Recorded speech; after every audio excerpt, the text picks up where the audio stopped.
افطاری کس چیز سے کی جائے؟ سحری کے بارے میں بتا چکا ہوں کہ سحری کے کھانے میں سب سے عمدہ چیز شریعت کے ہاں کیا ہے؟ کھجور۔ اب آتے ہیں افطاری کی طرف۔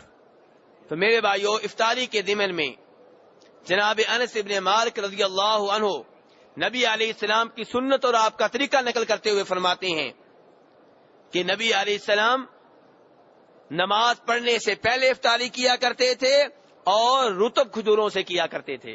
کون سی کھجوروں سے؟ لفظ تو بولیں، معنی بتاؤں گا میرے بھائی۔ کن کھجوروں سے؟ رطب کھجوروں سے۔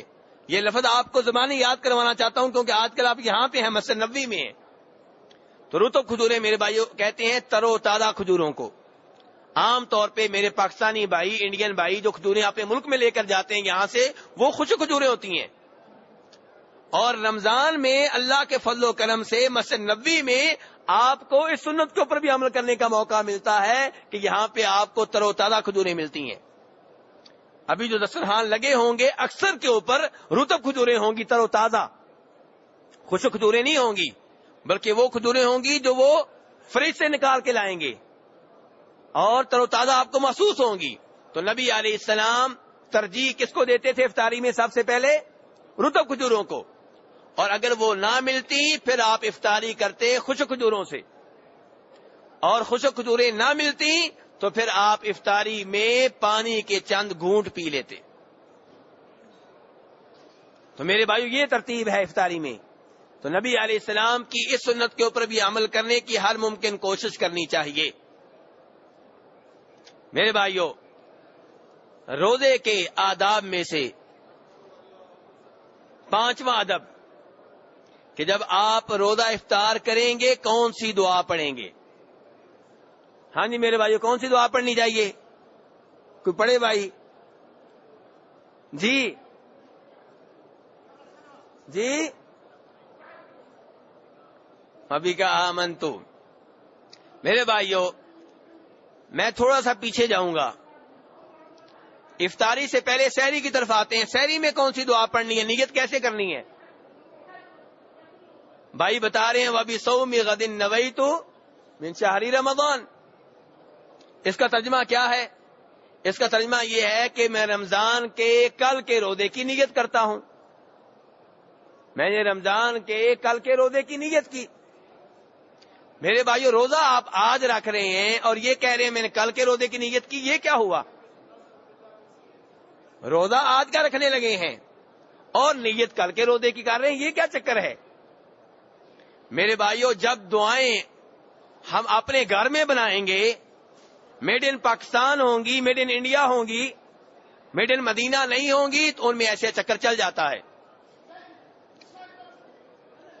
میرے بھائی، آپ درس کی طرف توجہ رکھیں۔ یہ رمضان کے پہلے دن چھوٹے موٹے جھگڑے ہو جاتے ہیں، ہر کوئی چاہتا ہے میں دسترخوان لگاؤں، ہر کوئی چاہتا ہے میں افطاری کراؤں، تو اس معاملے میں جھگڑا کبھی کبھار ہو جاتا ہے، آپ توجہ ادھر رکھیں۔ تو کہنے کا مطلب یہ ہے وَبِصَوْمِ غَدٍ نَوَيْتُ مِنْ شَهْرِ رمضان کہتے ہیں۔ تو میرے بھائیو، نیت جو ہوتی ہے وہ دل سے ہوتی ہے، زبان سے نہیں ہوتی۔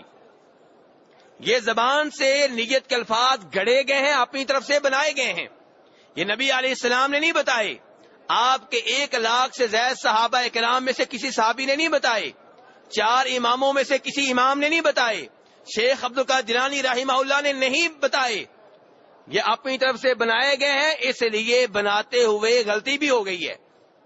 کہنا یہ چاہیے تھا کہ آج کے روزے کی نیت کرتا ہوں، اور نیت کے الفاظ کیا ہمیں سکھائے گئے ہیں؟ کل کے روزے کی نیت کرتا ہوں۔ تو بہرحال میرے بھائی، روزہ جو ہے اس کی نیت ضروری ہے، لیکن نیت دل میں ہوتی ہے۔ دل میں آپ کو پتا ہونا چاہیے کہ آج میں روزہ رکھنے لگا ہوں۔ دل میں آپ کو پتا ہونا چاہیے کہ آج فجر سے پہلے میں کھانا کیوں کھا رہا ہوں۔ میں تو کھانا کھایا کرتا تھا صبح 8 بجے، 9 بجے، 10 بجے، آج فجر سے پہلے کھانا کیوں کھا رہا ہوں؟ اس لیے کہ میں نے آج روزہ رکھنا ہے، اس لیے کہ آج میرا روزہ ہوگا۔ آج آپ فجر سے پہلے، آپ نے فجر سے پہلے کا الارم کیوں لگایا ہے؟ کیوں اٹھے ہیں فجر سے پہلے، اتنی دیر پہلے؟ روزہ رکھنے کے لیے، اس کا نام نیت ہے۔ تو نیت کے الفاظ زبان سے ادا کرنا درست نہیں ہے، نہ نماز کے لیے اور نہ روزوں کے لیے۔ نیت میرے بھائیوں دل میں ہوتی ہے، اور یہ زبان سے جو الفاظ کہے جاتے ہیں نہ نبی علیہ السلام سے ثابت ہیں، نہ آپ کے صحابہ کرام سے ثابت ہیں، نہ 4 اماموں سے ثابت ہیں، نہ شیخ عبد القادر جیلانی رحمہ اللہ سے ثابت ہیں۔ اور جو چیز آپ علیہ السلام کے زمانے میں دین نہیں تھی وہ بعد میں دین نہیں بن سکتی، جو چیز صحابہ کرام کے زمانے میں دین نہیں تھی وہ بعد میں دین نہیں بن سکتی، جو چیز 4 اماموں کے زمانے میں دین نہیں تھی وہ بعد میں دین نہیں بن سکتی۔ تو میرے بھائی، تو نیت جو ہے، نیت کی یہی دعا ہے کہ جب آپ کھانا کھانے لگیں گے بسم اللہ پڑھ لیں، پانی پینے لگیں گے بسم اللہ پڑھ لیں، کھجور کھانے لگیں گے بسم اللہ پڑھ لیں۔ الگ سے وَبِصَوْمِ غَدٍ نَوَيْتُ مِنْ شَهْرِ رمضان، یہ الفاظ بدعت ہیں، دین کا حصہ نہیں ہے، دین میں ان کو داخل کرنے کی کوشش کی جا رہی ہے اور انشاءاللہ یہ کامیاب نہیں ہوگی۔ اب آتے ہیں افطاری کی دعا کی طرف۔ افطاری کی دعا کے طور پہ 2 دعائیں ابو داؤد میں آئی ہیں۔ ابو داؤد میں کتنی دعائیں آئی ہیں میرے بھائیو؟ 2، اور ایک ساتھ ہیں دونوں۔ ایک روایت میں آتا ہے کہ نبی علیہ السلام یہ دعا پڑھتے تھے، اللہم لک صمت وعلی رزقک افطرت، اے اللہ میں نے تیرے لیے روزہ رکھا اور تیرے رزق پہ افطار کیا۔ لیکن مسئلہ یہ ہے کہ یہ دعا نقل کرنے والے آپ علیہ السلام سے صحابی نہیں، تابعی ہیں۔ تابعی وہ ہوتا ہے جس نے نبی علیہ السلام کو نہ دیکھا ہو بلکہ صحابی کو دیکھا ہو، اسے کیا کہتے ہیں؟ اب یہ تابعی کہہ رہے ہیں کہ مجھے یہ دعا ملی ہے، اللہ کے رسول کہتے تھے، کہاں سے ملی، کس نے بتائی، کدھر سے لی، کوئی پتہ نہیں ہے، اس لیے یہ دعا جو ہے اس کی نسبت نبی علیہ السلام کی طرف کرنا درست نہیں ہے، کیونکہ یہ بات تابعی کہہ رہے ہیں، صحابی نہیں کہہ رہے۔ دوسری دعا اس کے ساتھ ہی ہے، وہ نقل کرنے والے جناب عبداللہ ابن عمر رضی اللہ عنہما صحابی ہیں، بلکہ صحابی ہیں، صحابی کے بیٹے ہیں۔ عبداللہ ابن عمر فرماتے ہیں کہ نبی علیہ السلام جب روزہ افطار کرتے تھے تو آپ یہ دعا پڑھتے تھے، ذهب الظمأ وابتلت العروق وثبت الاجر انشاء اللہ۔ تو یہ دعا پڑھنی چاہیے، ذهب الظمأ، پیاس چلی گئی، وابتلت العروق، رگیں تر ہو گئیں، وثبت الاجر انشاء اللہ، اگر اللہ نے چاہا تو اجر مل کر رہے گا۔ تو یہ دعا ثابت ہے، یہ یاد کریں۔ آپ کو کس کتاب میں ملے گی؟ حصن المسلم۔ حصن المسلم دعاؤں کی کتاب ہے، 2-3 ریال کی آتی ہے، اور اس میں وہ دعائیں ہیں جو نبی علیہ السلام نے بتائی ہیں اور صحیح احادیث سے ثابت ہیں۔ کسی بزرگ کی کہانیاں نہیں ہوں گی، قصے نہیں ہوں گے، ایسی کوئی دعا نہیں ہوگی جس کے بارے میں لکھا ہو کہ فلاں بزرگ کو خواب میں بتائی گئی تھی، نہیں، ساری دعائیں نبی علیہ السلام سے ثابت شدہ، آپ کی طرف منسوب، اور دین آپ کے زمانے میں مکمل ہو گیا تھا، تو اس لیے وہی دعائیں پڑھنے کی کوشش کرنی چاہیے جو نبی علیہ السلام نے بتائی ہیں۔ تو یہ حصن المسلم نامی کتاب 2-3 ریال کی خرید لیں، اور اردو والا ایڈیشن جو ہے وہ خریدیں۔ تو یہ تھے روزے کے آداب میں سے، روزے کے آداب میں سے یہ تھا 5واں ادب۔ میرے بھائیو، روزے کے آداب میں سے 6واں ادب یہ ہے کہ دوران روزہ آپ صدقہ خیرات میں مصروف رہیں اور تلاوت قرآن پاک میں مصروف رہیں، قرآن پاک کی تلاوت کریں، قرآن پاک کا ترجمہ پڑھیں، قرآن پاک کی تفسیر پڑھیں، قرآن پاک کی تلاوت سکھائیں، سیکھیں، قرآن پاک کا ترجمہ سکھائیں، سیکھیں، قرآن پاک کی تفسیر سکھائیں، سیکھیں۔ اس کی کیا دلیل ہے؟ امام بخاری روایت کرتے ہیں جناب عبداللہ ابن عباس رضی اللہ عنہما سے، وہ کہتے ہیں کہ نبی علیہ الصلوۃ والسلام رمضان کے مہینے میں بڑے سخی ہوتے تھے، اور کہتے ہیں کہ آپ لوگوں میں سے سب سے زیادہ سخی تھے، لیکن آپ کی سخاوت رمضان کے مہینے میں بڑے عروج پہ ہوتی تھی، اپنے عروج پہ ہوتی تھی۔ رمضان کے مہینے میں آپ کی سخاوت دیکھنے والی ہوتی تھی، اور رمضان کے مہینے میں جن دنوں آپ جبریل علیہ السلام سے ملتے، آپ کی جناب جبریل سے ملاقاتیں ہوتی، اور آپ کی جناب جبریل سے ملاقات عبداللہ ابن عباس فرماتے ہیں رمضان کی ہر رات ہوتی، تو آپ کی سخاوت بہت زیادہ ہوتی، اور آپ جناب جبریل علیہ السلام کو قرآن پاک سناتے۔ نبی علیہ السلام قرآن پاک کس کو سکھاتے؟ کس کو سناتے؟ جناب جبریل علیہ السلام کو آپ قرآن پاک سناتے۔ اسی لیے قرآن پاک نے اس بارے میں کیا کہا ہے؟ علمہ شدید القوا، کہ نبی علیہ السلام کے معلم کون ہیں؟ آپ کے ٹیچر کون ہیں؟ جناب جبریل علیہ السلام آپ کے ٹیچر اور معلم ہیں، یہ قرآن نے کہا ہے۔ اور اردو بولنے والے ہمارے بھائی اپنی نعتوں میں، نظموں میں کیا کہیں گے کہ جبریل علیہ السلام اللہ کے رسول کے خادم ہیں، نوکر ہیں، جتنے منہ اتنی باتیں، بغیر دلیل کے، کوئی حوالہ نہیں، نہ قرآن میں یہ بات آئی، نہ نبی علیہ السلام کی حدیث میں یہ بات آئی، لیکن ایک مبالغہ ہے، اس میں مقابلہ لگا ہوا ہے۔ لوگ بھی دیکھتے ہیں کہ کون زیادہ مبالغہ کرے گا اپنی نعت میں۔ کوئی نہیں پوچھتا کہ یہ نعت میں جو تم نے الفاظ کہے ہیں کس آیت میں آئے ہیں، کس حدیث میں آئے ہیں، یہ مسئلہ تم نے کہاں سے لیا، کوئی پوچھنے والا نہیں ہے۔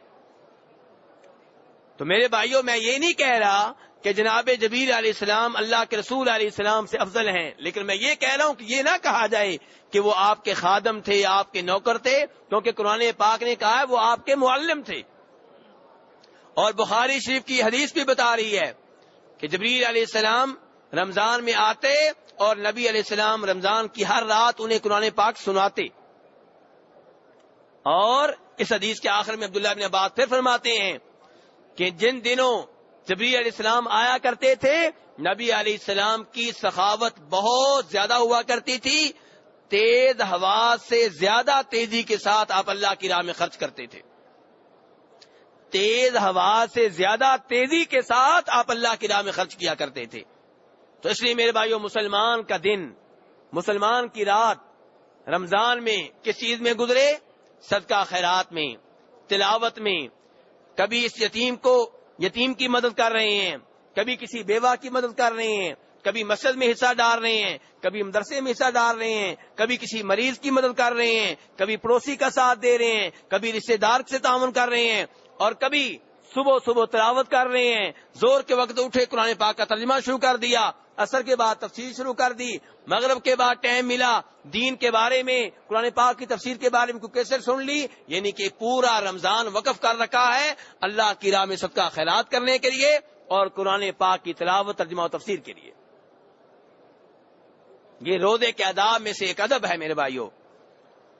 روزے کے آداب میں سے 7واں ادب یہ ہے کہ آپ ان گناہوں سے اپنے آپ کو محفوظ رکھیں جن کی وجہ سے روزے کا اجر ضائع ہو جاتا ہے، روزے کا ثواب ضائع ہو جاتا ہے، کیونکہ اللہ تعالیٰ نے بھی قرآن پاک میں کیا فرمایا ہے؟ فرمایا یا ایھا الذین آمنوا کتب علیکم الصیام کما کتب علی الذین من قبلکم لعلکم تتقون۔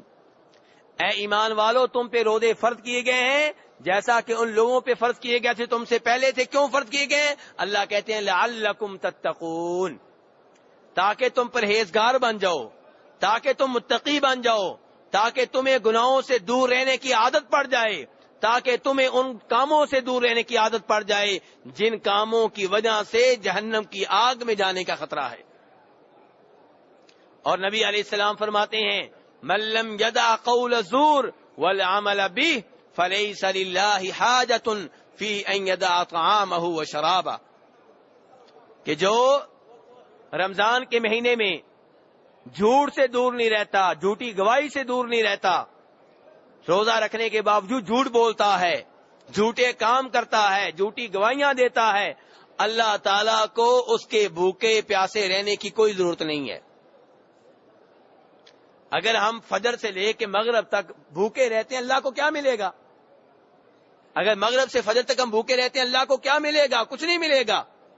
اللہ تو دیکھ رہے ہیں ہمارے تقویٰ کی طرف کہ ہم کس قدر اللہ سے ڈرتے ہیں، اور اللہ سے ڈرتے ہوئے کھانے سے بھی دور رہتے ہیں، پانی سے بھی دور رہتے ہیں، بیگم سے تعلقات قائم کرنے سے بھی دور رہتے ہیں، غیبت، چغلی، جھوٹ، سود، رشوت اور اس طرح کے گناہوں سے بھی دور رہتے ہیں۔ اللہ یہ دیکھ رہے ہیں کہ یہ میرا بندہ کس قدر مجھ سے ڈرتا ہے، کس قدر اطاعت کرتا ہے میری، اور کس قدر اطاعت کرتا ہے میرے رسول علیہ الصلوۃ والسلام کی۔ جناب ابو ہریرہ آپ سے نقل کرتے ہیں کہ فرمایا نبی علیہ السلام نے، بخاری شریف کی حدیث ہے کہ وَالصِّيَامُ جُنَّةٌ فَإِذَا كَانَ يَوْمُ صَوْمِ أَحَدِكُمْ فَلَا يَرْفُثْ وَلَا يَصْخَبْ وَلَا يَجْهَلْ۔ فرمایا روزے ڈھال ہیں، روزے ڈھال ہیں، جہنم کی آگ سے بچاتے ہیں، روزے ڈھال ہیں، گناہوں سے بچاتے ہیں۔ فرمایا جب تم میں سے کسی کا روزہ ہو فلا یرفث، تو بےہودہ گوئی نہ کرے، فحاشی نہ کرے، گندی باتیں نہ کرے، بیگم سے تعلقات قائم کرنے سے دور رہے، اور اس میں یہ بھی آ گیا کہ روزے کے دوران گندی فلمیں نہ دیکھی جائیں، غیر عورتوں کو نہ دیکھا جائے، ولا یسخب شور شرابہ نہ کرے، ولا یجہل کسی سے لڑائی جھگڑا نہ کرے۔ یہ روزے کے آداب ہیں۔ روزے کے آداب میں سے آخری ادب، 8واں ادب، کہ اگر دوران روزہ آپ سے کوئی اور جھگڑتا ہے، کوئی آپ کو برا بلا کہتا ہے، کوئی آپ سے لڑائی کرنے کی کوشش کرتا ہے، تو آپ اس سے کہہ دیں انی صائم، میں روزے کی حالت میں ہوں۔ تم نے تو مجھے گالی دے لی، میں نہیں دوں گا کیونکہ میں روزے کی حالت میں ہوں۔ تم نے تو مجھے تھپڑ مار لیا، میں نہیں ماروں گا کیونکہ میں روزے کی حالت میں ہوں۔ تم نے میرے ساتھ ظلم و زیادتی کر لی، میں نہیں کروں گا کیونکہ میں روزے کی حالت میں ہوں۔